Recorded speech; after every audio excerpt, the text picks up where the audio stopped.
That is fine. Yeah. That is fine.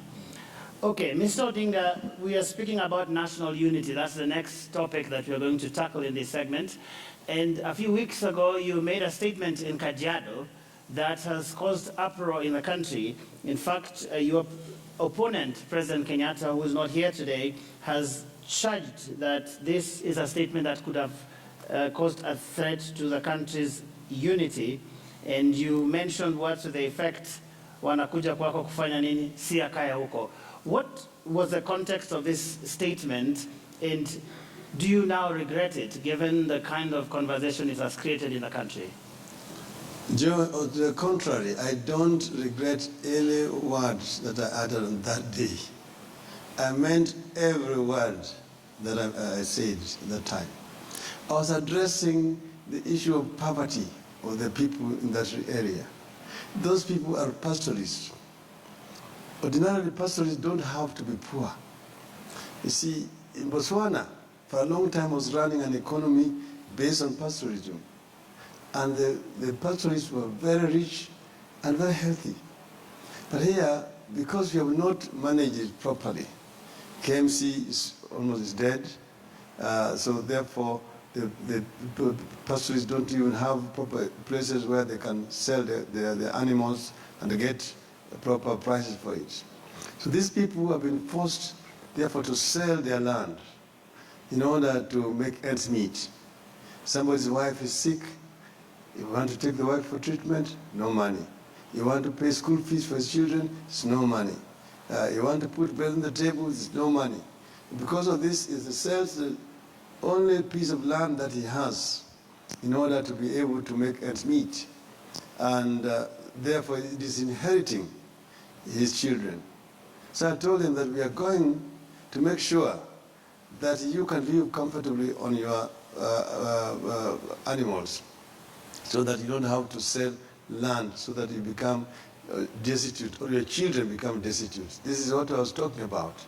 And I said that this issue needs to be addressed through the issue of land, address it properly through TJRC report. And Mr. Odinga, I'll come to the TJRC in a moment, but you do understand that land is an emotive issue in this country, and you can understand if people who live in Kajiado, who are non-Maasai, if you like, are jittery about a statement like that, because many of them seem to have understood it to mean that you would like them, when you take over, to leave that part of the country. Joe, I meant what I said. I never said that people should leave. I said don't sell. In other words, there are people who have already bought. I'm not talking about people who have already bought, who have got titles and so on. I'm saying that we're going to reach a stage where it should not be forced to sell. But there are people who have got a lot of land in Kajiado. Those people with excess land should sell. Nobody is saying they should not sell at all.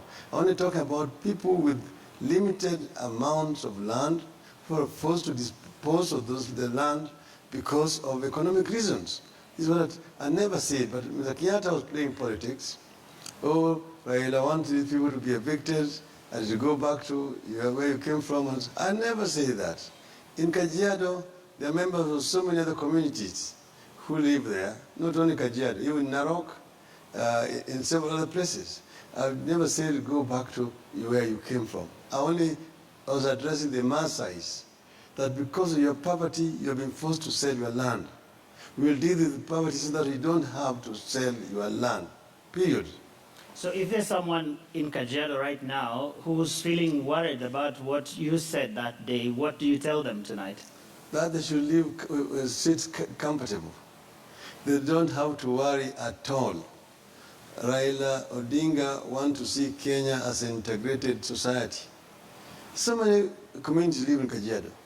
Just next door to where we are here, you have got this settlement called Ongata. There you'll find very many Kisis there. In fact, our candidate for the member of parliament for Kajiado North is a Kisi.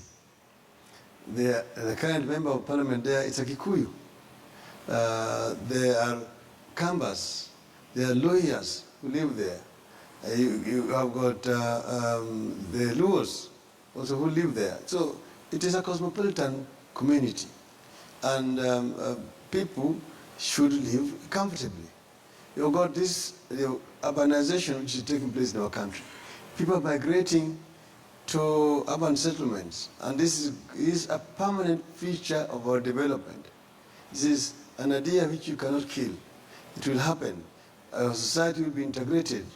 What is important is to ensure that each and every Kenyan, wherever they live, have their rights protected.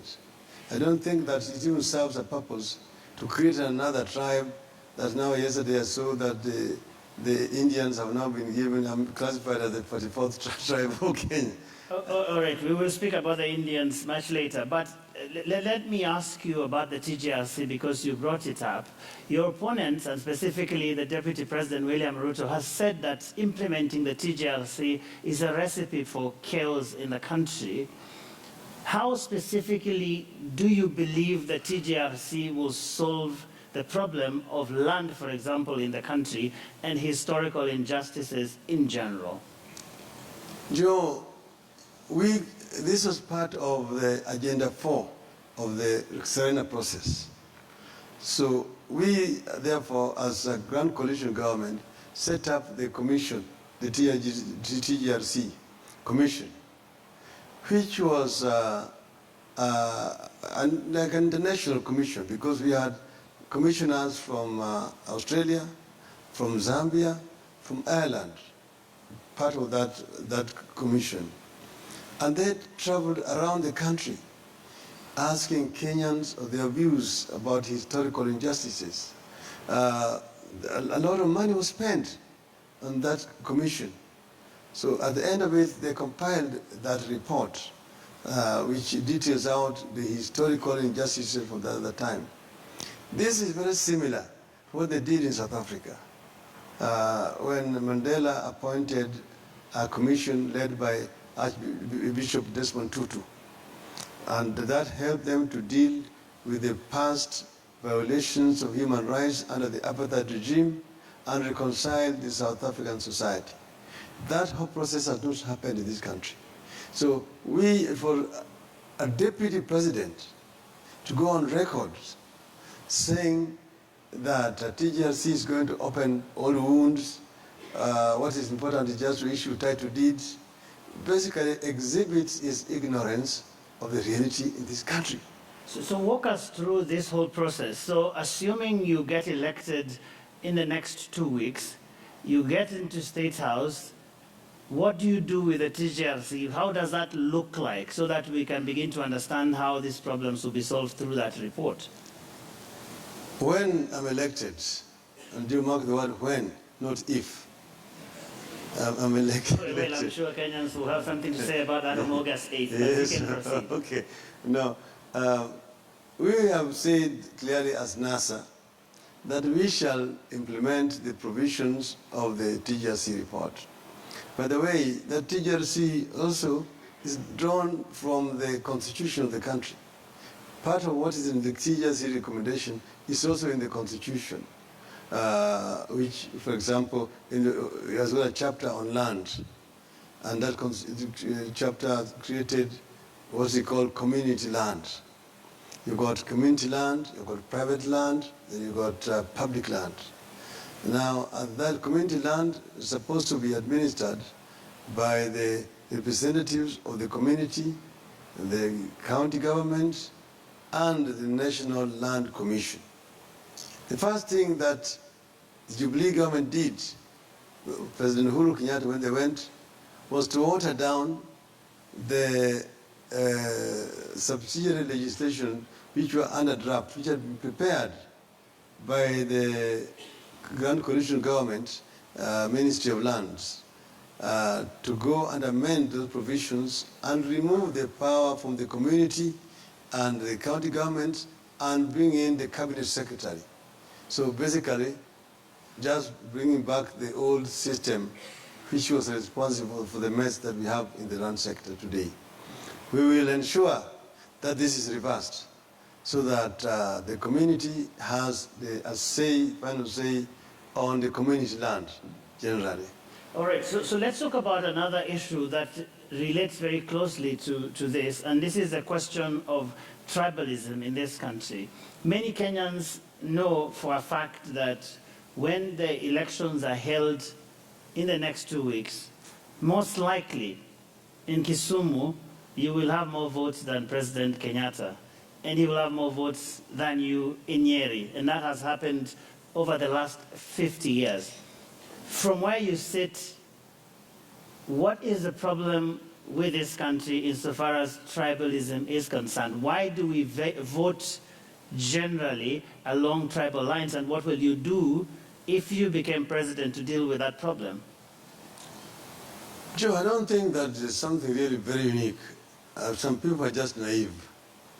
You see, even if you go to the UK, the country is owned. There is what's called the Tory safe seats and the Labour safe seats. The seats which are known are going to be won by Labour, the ones which will be won by the Tories. If you go to the United States, see in the elections, some states are painted red, others are blue. It's normal. And there's also what is called... But in fairness, Mr. Odinga, that is often driven by the issues that matter. There could be agricultural areas, there could be workers and that sort of thing. Yes. Here it's purely because it is Luos that live here, it is Kikuyus that live here, and therefore they vote in a different way. No, Joe. There's also what they call their homeboy mentality. See, like it's known that Clinton was going to win in Arkansas because he's a homeboy there. He grew up there. He's known better there by the people. So the fact that Uhuru Kenyatta will get more votes in Kiambu than me, because they see him, this is our boy. It's a homeboy mentality. But if we leave Kiambu, I go with him to the coast, I will get more votes than him in the coast. I go with him to Northeastern, I will get more votes than him in the Northeastern. I will also get more votes than him in Western. Those people don't vote for me because I'm a Luo, I'm their own. They vote for me because of what I represent. So that is where you get the balancing. That after he's left his community, we now go to other communities who will vote merely on what somebody stands for. So is tribalism a problem in this country, according to you? What is a problem here is ethnic inclusivity or exclusivity. And that's what we want to address. Like right now, the Jubilee government has basically divided this country. They basically have got two people with their friends, not their communities. Because I would be wrong to say that the president represents his community. Because I know of a number of Kikuyus who don't believe in what is happening. They say that this is just a club of friends and family members who are benefiting from this regime. And likewise his deputy. So we are going to expand this the governance structure of this country and be more inclusive to ensure that every Kenyan, irrespective of their ethnic origin, gets equal opportunities and that there's no community that is excluded. But Mr. Odinga, people who look at your own record often charge that while you were Prime Minister, that your office had quite a number of people from your ethnic community, and that as a matter of fact, even in your politics, there are people who are related to you who often get nominations to run on your ticket, and that somehow your politics has also been defined by tribal inclined decisions. Joe, if you go and look at the list of officers in the office of the Prime Minister, it was the most inclusive office that has ever existed because it was new. We started it, and most of the heads of departments came from all parts of the country. Even the junior staff in the office of the Prime Minister came from all over the country. So that allegation does not bear the reality on the ground, and the facts are there. You can go and examine them. You come to people who are appointed. I did not know, Joe, that if you are now in government, you're Prime Minister, then none of anybody so remotely related to you can be employed by the government. I didn't know that. The only person who was employed was my sister, who was employed as an officer, consulate in LA. And she was a competent Kenyan, She got a PhD, and she was chosen by the Minister of Foreign Affairs, had nothing to do with it. But if I were to begin now, I don't want to embarrass President Uhuru Kenyatta. If you want to look at this Jubilee government. But you have accused him, for example, of allowing his relatives to do business with government. What's the difference?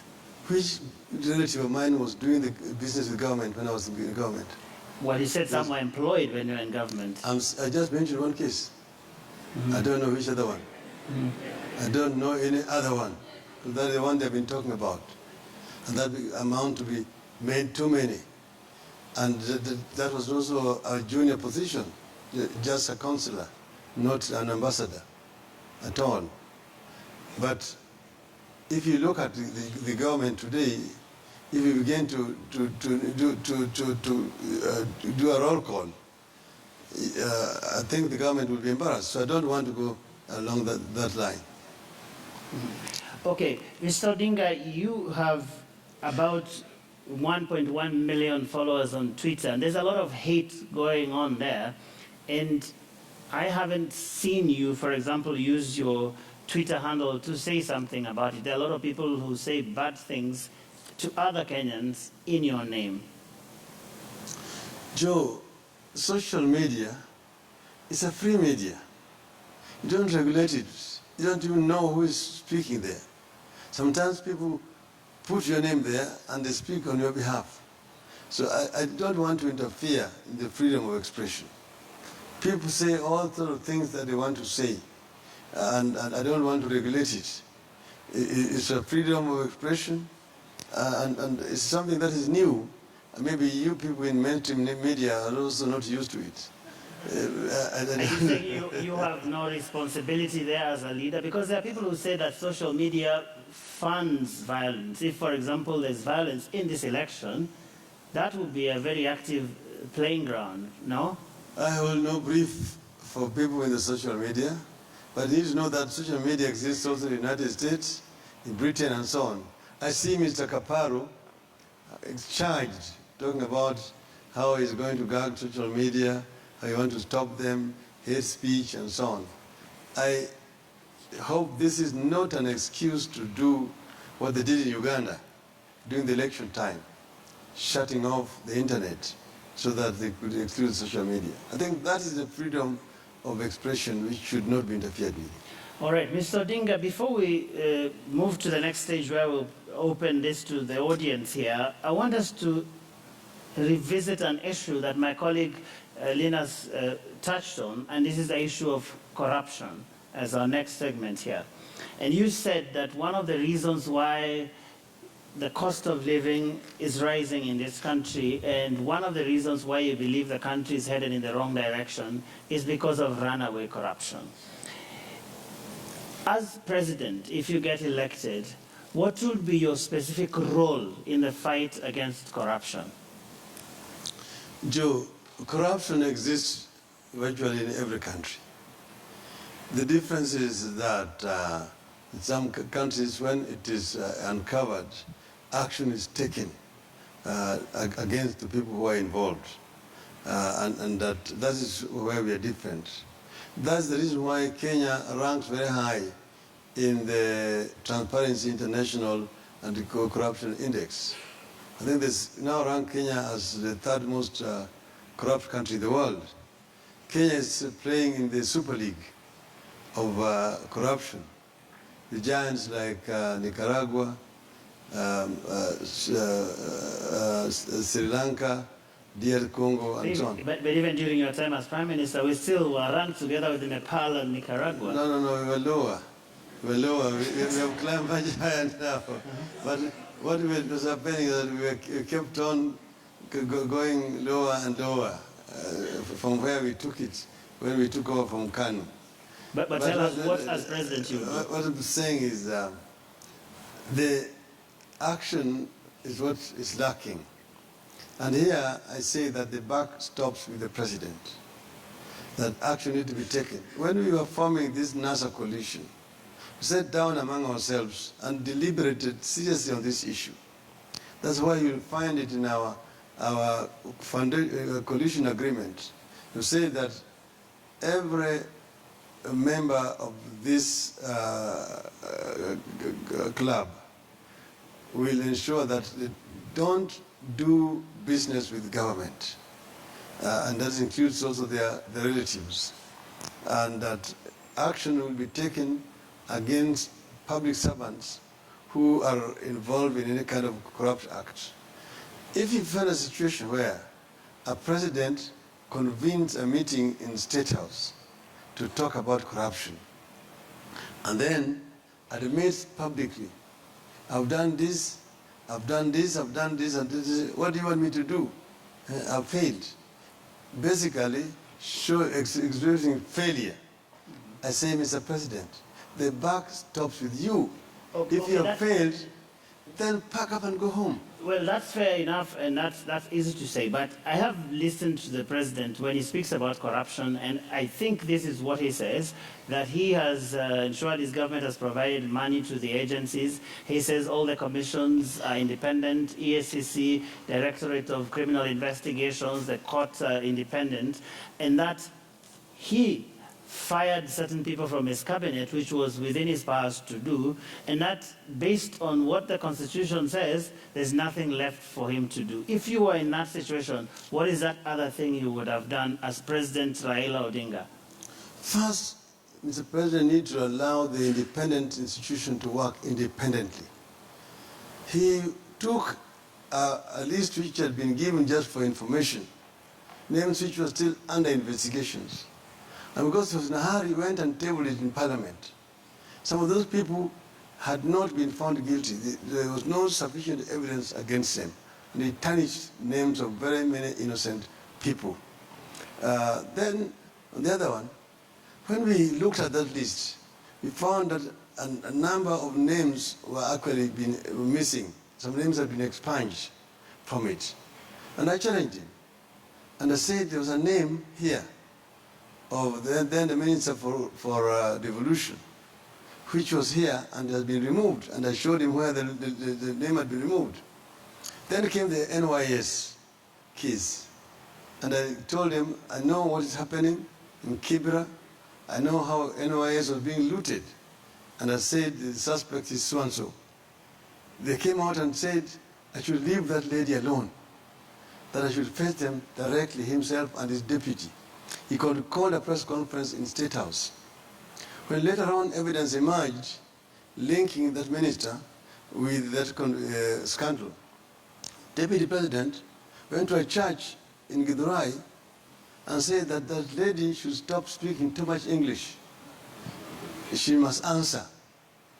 You know, for your information, Joe, that lady is the candidate of Jubilee for gubernatorial elections in Kirinyaga. So what would you have done, Mr. Odinga? I would have taken action, a la Magafuli style. I would have Magafulied her.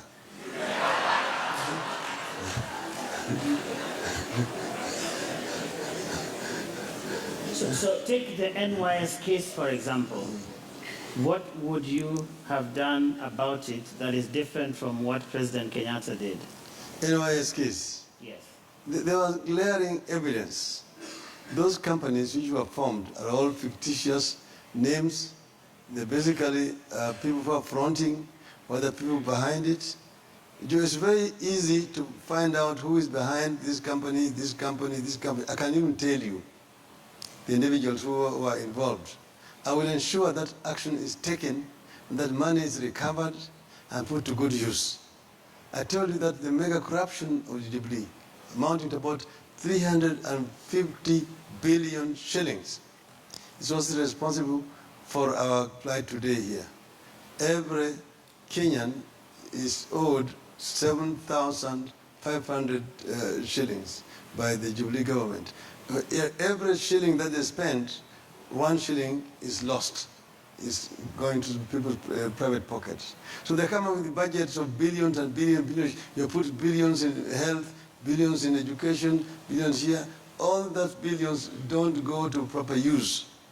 They're all misappropriated. I mean, a big chunk of it. All right, thank you very much, Mr. Odinga. We want to move to another special segment in our conversation this evening, and that has to do with the audience, the very patient audience that is behind us. And then my colleague Lena Skaikai is going to take the first question with the audience. That's right, indeed. We do have the audience seated in here, and we've also received very many questions by email prior to this debate. And we do appreciate the number of questions that we did receive, and apologize that it will not be possible to have all those questions answered. A lot of questions directly asked to President Uhuru Kenyatta, and a lot of questions asked directly to Honorable Raila Odinga. From the audience now here, let me bring in some of the people who are here to raise their questions directly. And first to go, Phyllis Omido. Phyllis, your question, please. Thank you to the organizers and Your Excellency. We honor you for coming. Thank you for respecting Kenyans. The largest contributor to climate change is carbon emissions.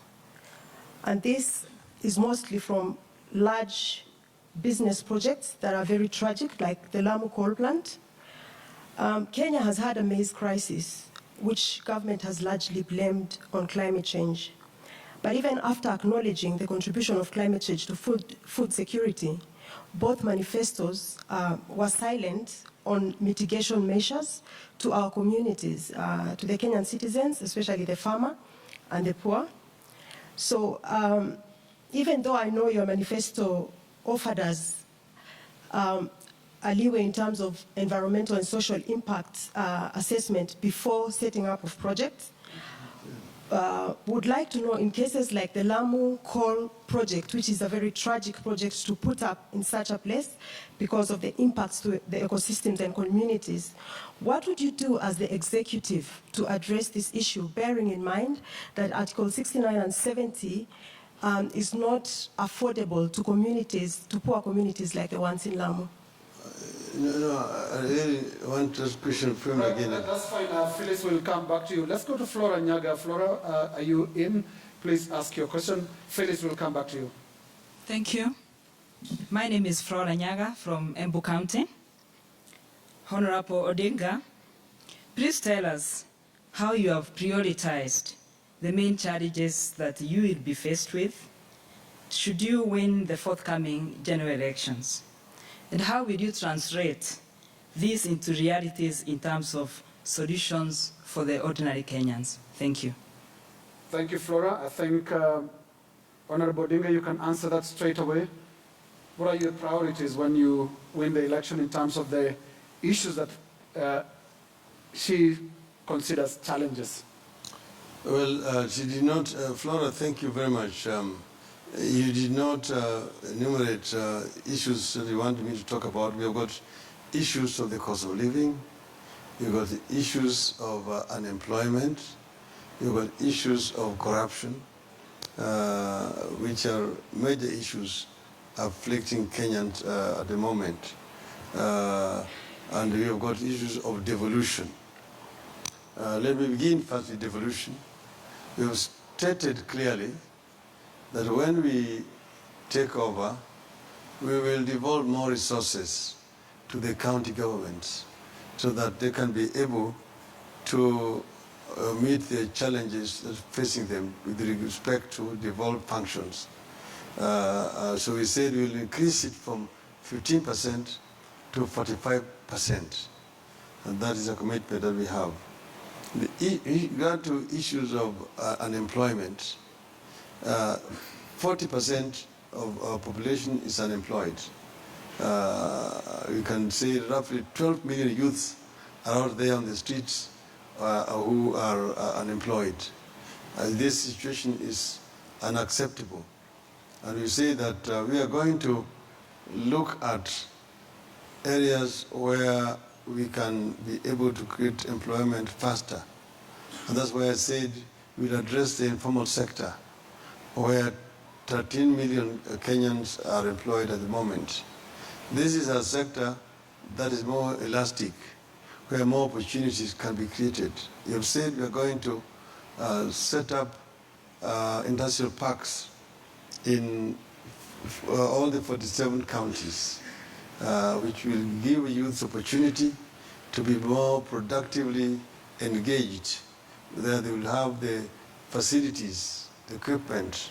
They will receive training so that they have the skills, and they will have also access to capital so that they can work. Then the issue of the cost of living, Yes. we will also address the issue of food production to be able to provide for our ever-expanding population, which you know the cost at the moment. And in order of priority, Honorable Odinga, if I understood for Anyaga well, what are you going for first as soon as you take office?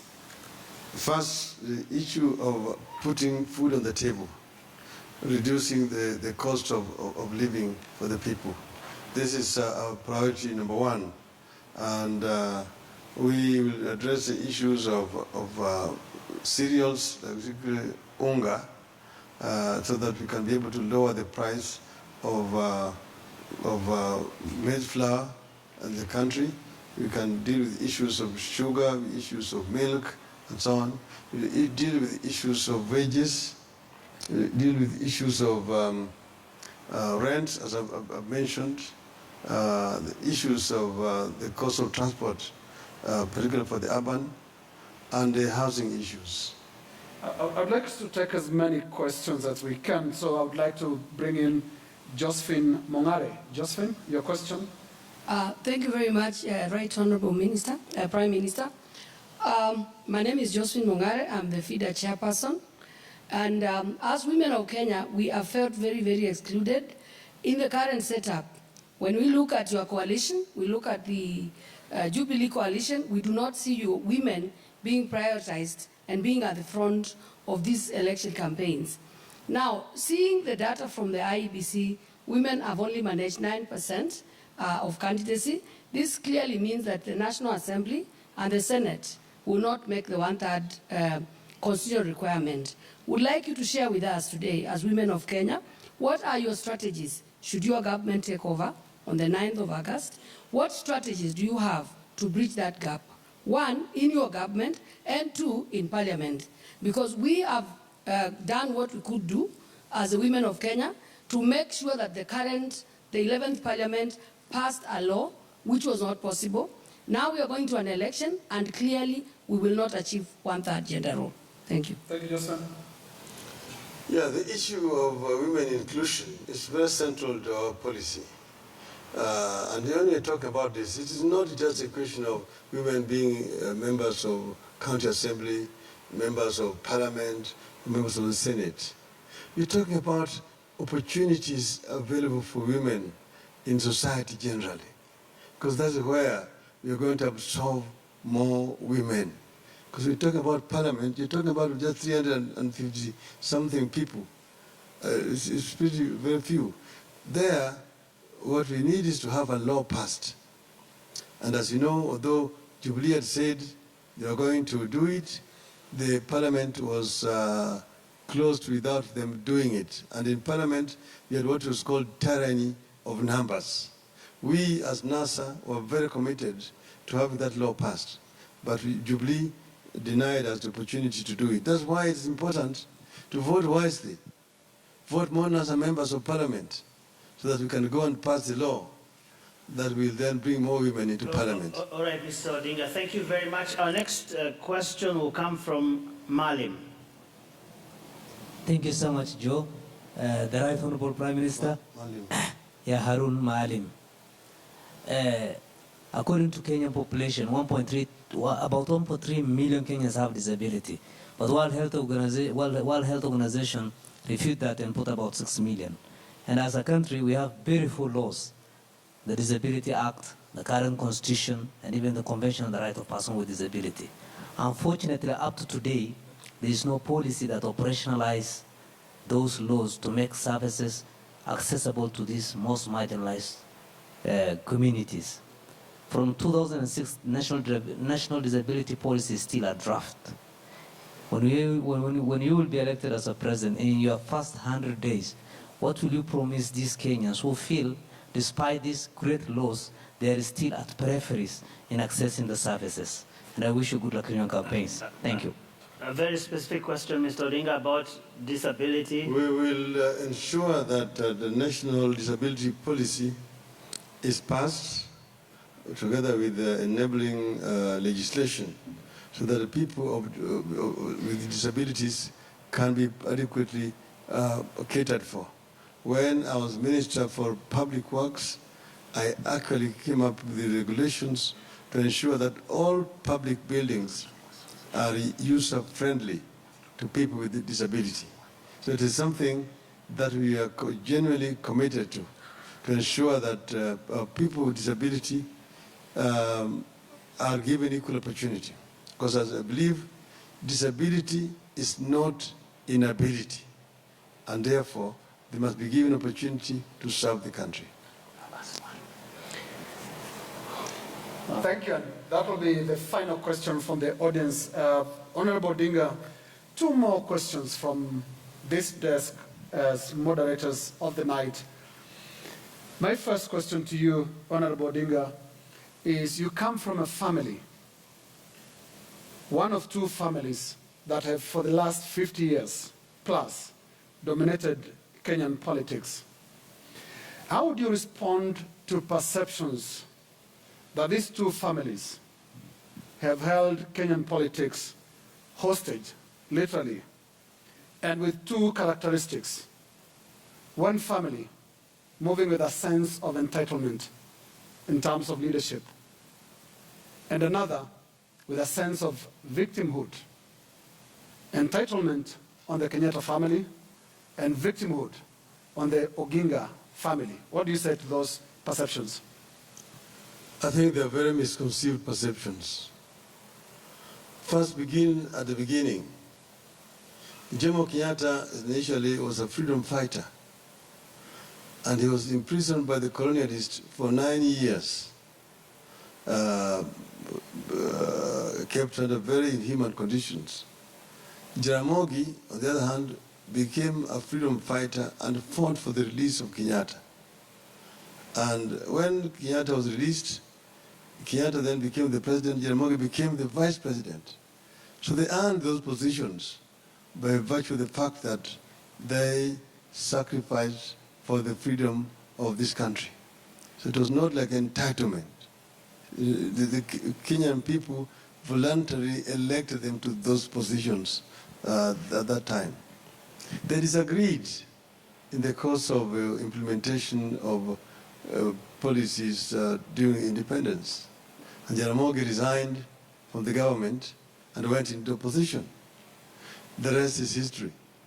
Jaramogi became a leader of the opposition until he died. I, on my side, I was involved in what we call the second liberation, not by invitation from my father, but basically out of conviction. And therefore I was not in politics because my father introduced me to politics. I came into politics alone, and I've been in politics because of what I think is right for this country. As you know, I've also been in political detention for a long time. You saw me walk away from that place because of that light interferes with me, and you see my eyes sometimes watering because of damages I suffered when I was in the detention and the poor lighting in detention. That is what damaged my eyes. Now, I have continued on this because I represent the force for change in the country. Uhuru Kenyatta then was introduced to politics by the former president, Daniel Arap Moi, who then picked him as his preferred heir when he was quitting politics. So Uhuru came in by invitation from his mentor, former President Daniel Arap Moi. But he's then remained now an actor on his own when Moi left the stage. So he's also not here because his father brought him into the stage. He's a Kenyan, like any other Kenyan. So I think it would be very unfair to infer that we have held this country hostage as families. I think you've answered the question, and I will also be asking you about your relationship with Uhuru Kenyatta in a moment, but I think there's an audience question that we had skipped, Joe. Yes, and that was from Phyllis Omido. So we can do that before we wrap things up here. Phyllis. Thank you. So the biggest contributor to climate change is carbon emissions. This is mainly from big business, especially tragic projects like the Lamu coal plant. Kenya has had a maize crisis that government has largely blamed on climate change. And yet, even after acknowledging contributions of climate change to food security, all the manifestos were silent in terms of mitigation of impacts of climate change to our communities. Now, even though your manifesto gave a leeway in terms of environmental social impact assessment before projects, I would like to know that for cases like the Lamu coal plant, where it's clear that the social environmental impacts will be irreversibly terrible for the communities, what would you do as an executive to protect communities from such impacts? Well, we know that the climate change is a major threat to survival of humanity generally. And that's the reason why it's an issue that must be handled internationally. And that's why we have, as a country, made a lot of contribution to the debate on climate change all over the world. As a Prime Minister, I was very much involved in these matters. We as a country need to take action to protect our environment, to basically reduce the carbon emission coming from our country. Remember, I was responsible for conservation and protection of our water towers, which are 5 generally, and several others. We as NASA actually have discussed that issue, and that's why in our manifesto we're talking about doing due diligence on projects before they are sanctioned. You are talking specifically about a project in Lamu. But I just want to tell you that coal plants still exist all over the world. You go to China, they're there. You go to Europe, they're there. In the United States, they're there. There's what is called clean coal. Clean coal as opposed to just ordinary coal plants. So that is an issue that needs to be looked at more comprehensively rather than just emotionally. And you know that in those other countries, there's not just one plant. There are several plants. So the clean coal projects generally are acceptable internationally. So this is what we need to debate. What kind of system are they putting up in Lamu? Because I know the environmentalists sometimes go overboard. You remember when we were setting up the Sondu Miriu project in Sondu, there was a lot of noise. The Tiomen plant in Kwale elicited also a lot of opposition. I think these are issues that we must look at on a case-by-case basis in order to justify actions that are being taken by the government. If the Lamu coal is a project that is going to destroy or interfere with the environment, of course we will not accept it. So it depends on what technology they're going to use. Thank you, Honorable Odinga. We have 2 final questions before we allow you to make your closing statement. And earlier on, you defended both the Kenyatta and Odinga family about their role in politics. And I now want to come specifically to your relationship with President Uhuru Kenyatta. In one of your many football commentaries, Honorable Odinga, you once said, in my presence as a reporter, that Uhuru ameanguka chini, sijui amekunywa nini, which in effect was a suggestion about sobriety or drunkenness. Last week, a few weeks ago, you sat quietly behind one of your political surrogates as he called Uhuru mlevi and DP William Ruto Mwizi.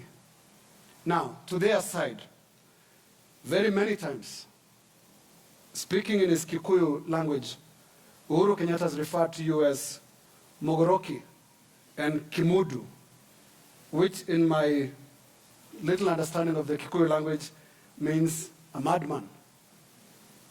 The Deputy President calls you, not with in complimentary terms, mtu wa vitendawili.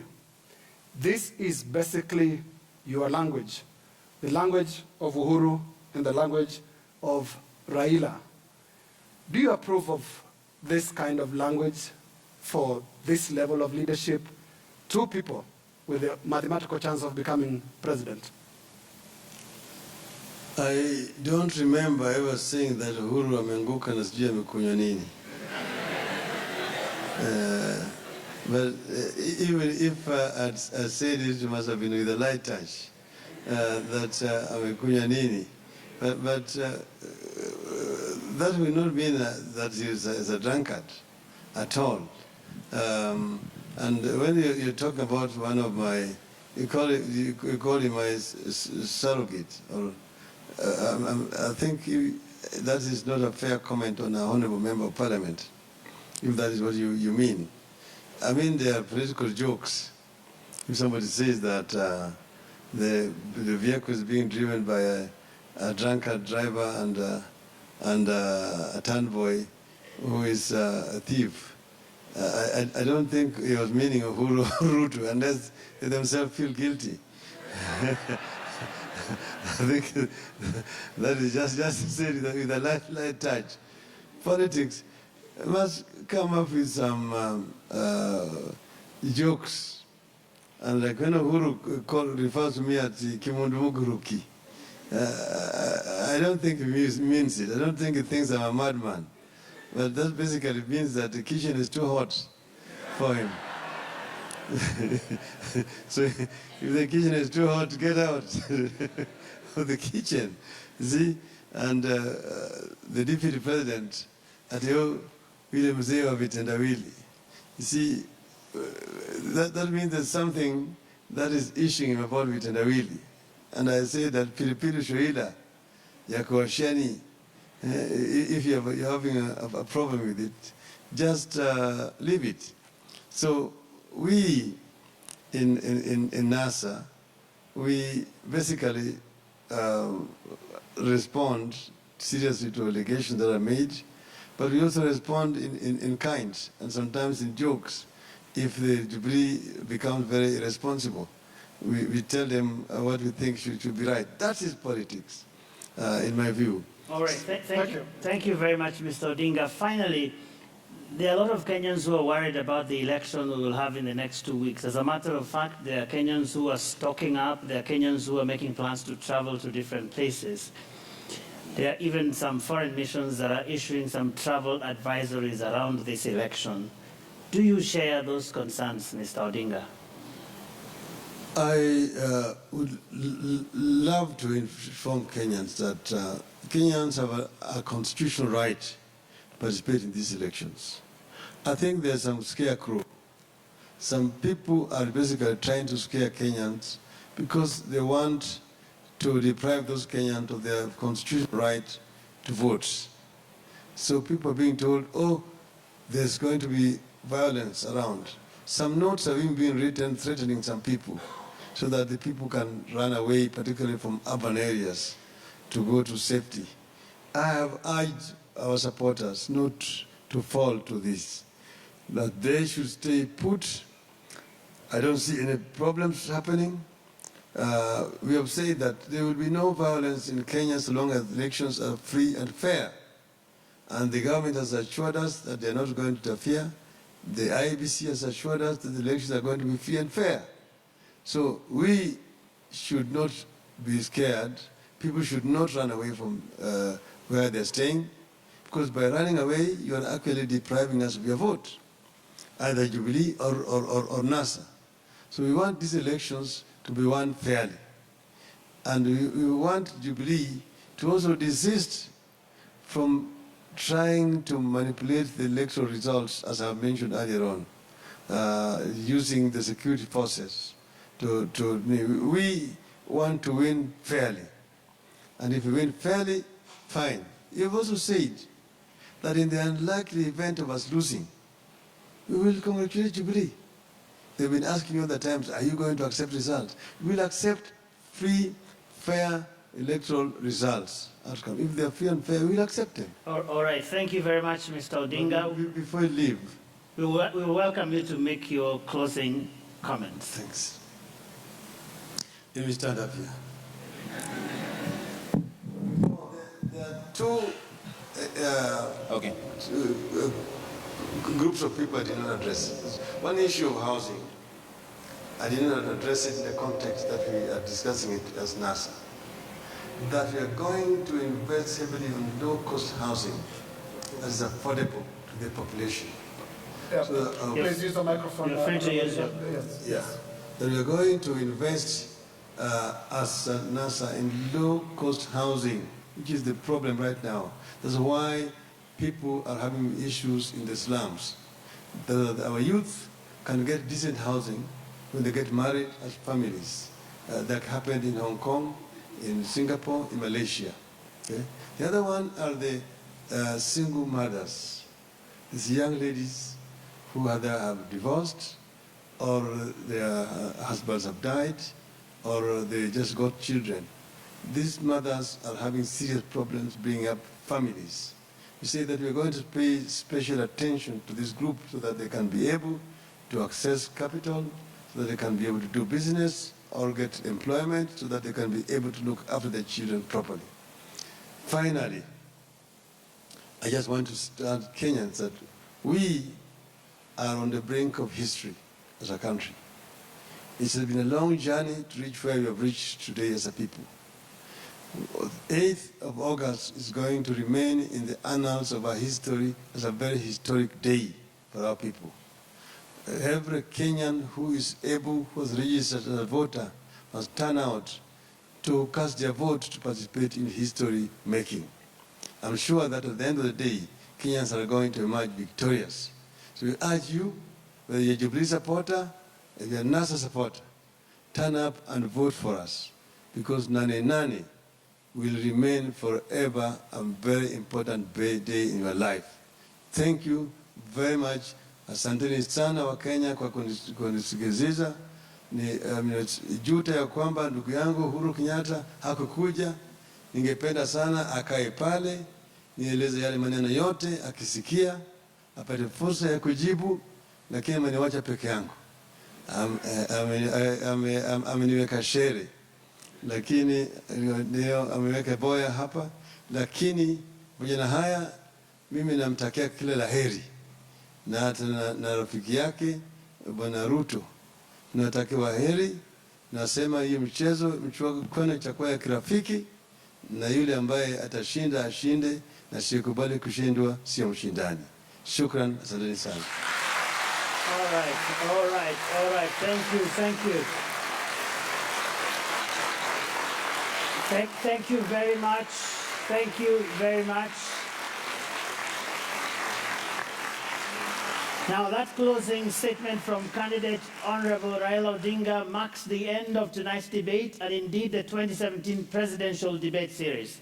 Indeed, we thank the candidate, the Honorable Raila Odinga, for the lively engagement, which hopefully the Kenyan voter watching tonight found useful. Now, on behalf of Debates Media Limited, all broadcasters involved and partners that supported this endeavor, we thank you. My name is Joe Ageo of KTN News. And my name is Linus Kaikai of NTV. Mr. Odinga, you may now step forward for a handshake and further interaction.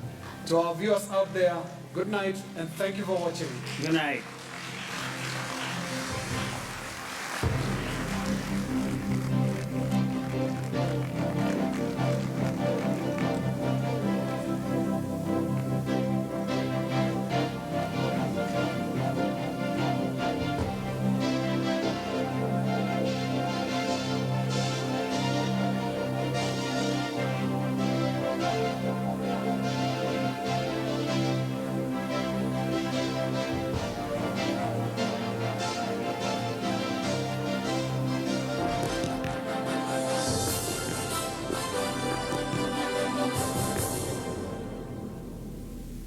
Kenyans are go-getters. Kenya is definitely Africa's Silicon Savannah. Kenya has one of the best educated populations.